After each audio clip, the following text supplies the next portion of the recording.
látàgbà láti yára ilé agbára móhùnmáwòrán tí Ògidì Ọmọfẹ̀ TV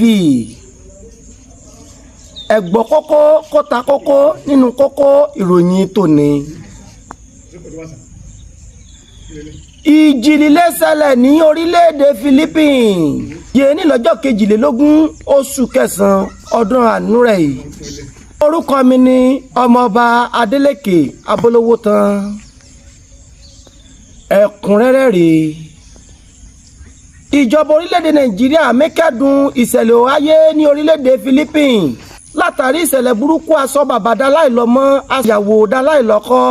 Omi sọ lọ́rọ̀ díẹ̀ nínú ìpínlẹ̀ lọ́wọ́ mọ́ látàrí ìjì líle kó wáyé níbẹ̀. Ìjọba ilẹ̀ Nàìjíríà mẹ́bọ̀ orílẹ̀-èdè Philippines kẹ́dùn ìṣẹ̀lẹ̀ burúkú aṣọ bàbá dáláìlọ́mọ́ kó sèmi sọ́yàwó dọ́nìlọ́kọ́ mọ́.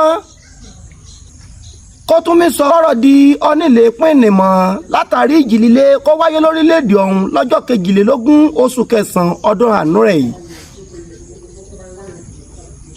Ààrẹ ríà lórílẹ̀-èdè Nàìjíríà yé ní bàbáríà ìjàgàbánu bàbá Ṣèyí ìjáyà kó gbogbo Nàìjíríà lápapọ̀ olórí ọkọ̀ àǹtí Rẹ̀mí Apọ́nbẹ́pọrẹ́ Bọ́lá Ahmed Tinubu.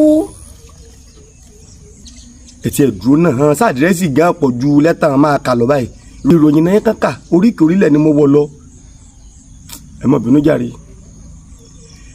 Nínú ọ̀rọ̀ kí ààrẹ fi ránṣẹ́ sórílẹ̀-èdè Philippines ló ti jẹ́ kó di mímọ̀ kó hàn wí kámọ̀ bọ́kàn jẹ́ o wí dídùn lọ́sàn máa padà sókun hàn.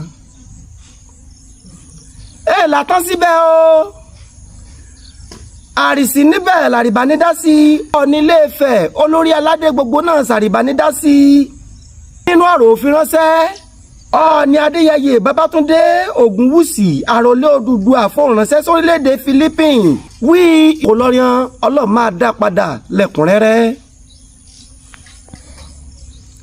Àìmọye ọkàn kò ṣòfò níbẹ̀ àtẹrú àtọmọ kọlọ́mbà tu gbogbo ìran ará orílẹ̀-èdè Philippines nínú. Kan tó kúrò ní yàrá agbára kan ti mẹ́ka ròyìn tòní ẹ̀jẹ̀ kan gbọ́ ìmọ̀ràn.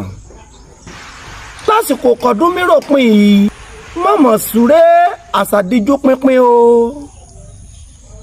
Ẹ̀mìrí àní lọ lójijì lópin ọdún ẹni júbà ìlọ o láti iléeṣẹ́ amóhùnmáwòrán tí Ògidì Ọmọfẹ̀ TV lẹ́tí mi gbọ́ lábẹ́ alákòóso ọmọọba olórí pẹ́tẹ́kì ọmọjọ Ìbò dúdú ọ bí èdú arígbẹ́nà bí ẹni ẹgbẹ́mẹ́dùn ẹgbẹ́dùn mi o ẹlẹ́gàn ní mẹ́fẹ́ kí o Èmírè ní Ọmọọba Adélékè Abolówótán títí dìgbà mẹ́rin ẹlẹ́mbẹ́ ni o Ògidì.